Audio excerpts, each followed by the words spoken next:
Sveiki, mani sauc Emanuels Lampā, un jūs skatāties Drag Kingu vēstures īskursu. Šīs būs 5 sērijas par Drag Kingiem. Šī te pirmā būs ievads, pāris termini un arī interviju ar Danu, kurš ir transpersona. Otrajā sērijā es jūs iepazīstināšu ar dāmām, kas spēlēja īsbikšu lomas, kas bija pats sākums Drag Kingiem. Tas bija 16. un 19. gadsimts. Trešā sērija būs par to, kā jau sāk parādīties mūsdienu Drag Kingi. Tad 4. sērijā pastāstīšu par 21. gadsimta Drag Kingiem, kas ir arī mani varoņi un mani elki. Un pašās beigās, noslēgumā 5. sērija, protams, stāstīsim par sevi, par Latvijas Drag Kingu kolektīvu, par tiem, kas veido šīs te sērijas.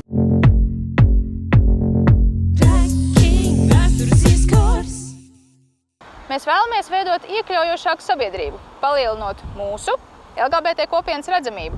Tāpat veidot drošu platformu performanču izpausmēm, kā arī vietu sarunai ar sabiedrību. Latvijas Drag King kolektīvs tika izveidots 2019. gada decembrī, uzreiz pēc ļoti sekmīgā Latvijas Drag King festivāla, kas notika Kaņepes kultūras centrā.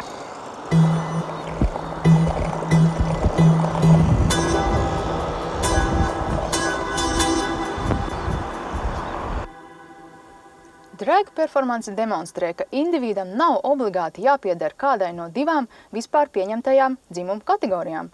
Un savukārt Drag Kingu performance demonstrē, ka vīrišķība un vīrietība nav kaut kas tāds, kas ekskluzīvi pieder tikai vīriešu dzimumam. Kas ir drag?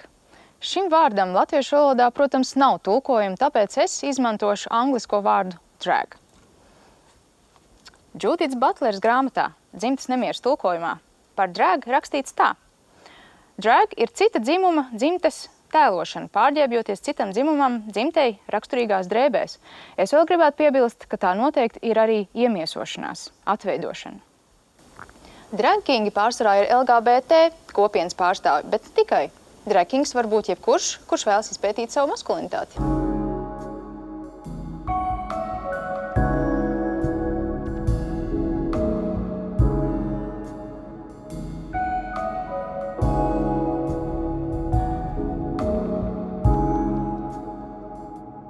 Sievietes, kas iemieso vīriešus, ir bijušas klātesošas sabiedrībā jau vairākus simtus gadu. Savukārt, skatoties 90. gadu Drag King performances, ir novērojama mizogīnija un seksisms. Piemēram, svilpieni pakaļ dāmām, vulgāri žesti, savas potences izrādīšana. Šādi var redzēt, ka arī vīrišķība ir performatīva. Savukārt, no feministiskā skatu punkta, vīrietības un vīrišķības performance nozīmē sevis atbrīvošanu no sievišķības performances. Drag King loma paver iespēju transformēties arī ikdienas dzīvē, sev un savam drag tēlam saplūstot vienā. Spilgts piemērs no manas dzīves. Biju pakaļ velospēdam uz velospēdu darbnīcu, bet tas nebija labi sataisīts. Tad mans drag tēls pārņēma sarunu un rezultātā puišs sataisīja velospēdu bez papildus samaksas. Skaidrs ir viens, drag ir brīnišķīga iespēja izpētīt sevi un savu maskulinitāti.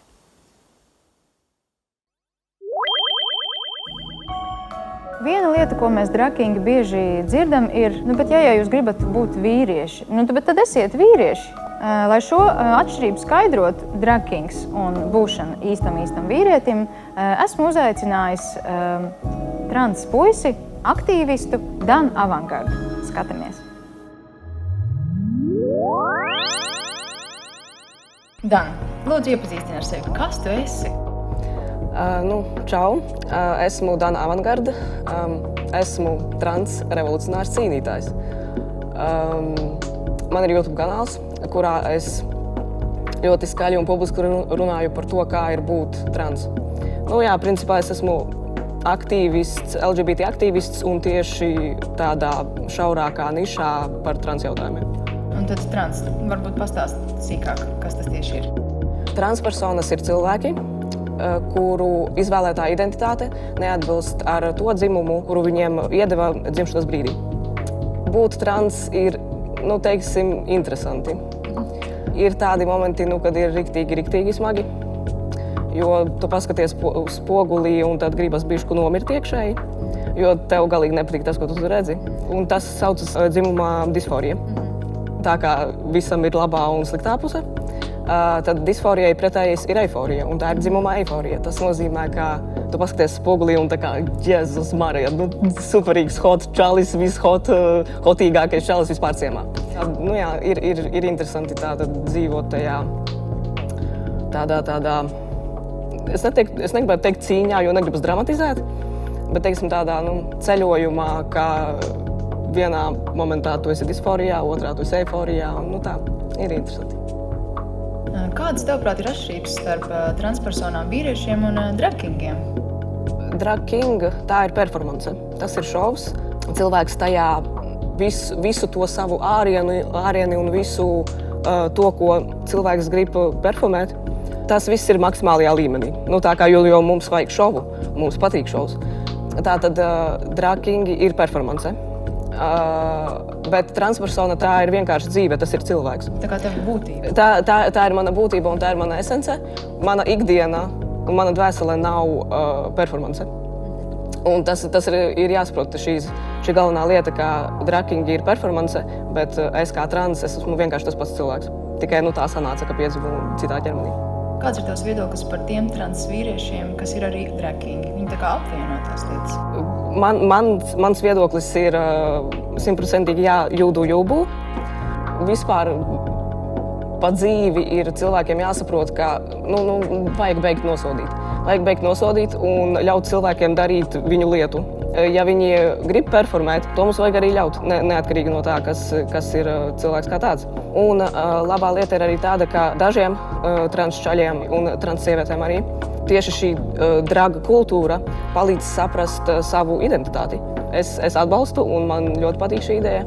Un vairāk vajadzētu ļaut cilvēkiem nodarboties ar to, ko viņi grib tiešām. Jā, es arī veicot izpēti lasīju, ka ir vairāki drag kingi, kuri tieši tā, viņi ir sākumā izmēģinājuši drag un sapratuši, šitā lietiņa man der, šitā lietiņa man neder, un tad viņi ir tā kā iznākuši vēlāk noskāpjā ar savu transidentitāti. Mums katram vajag atrast sevi, un ja cilvēki atrast sevi darot šo hobiju drag, tikai to labāko un tikai veiksmi. Labi, paldies tev, viss bija, man liekas, ļoti skaidri. Paldies, ka uzaicināji.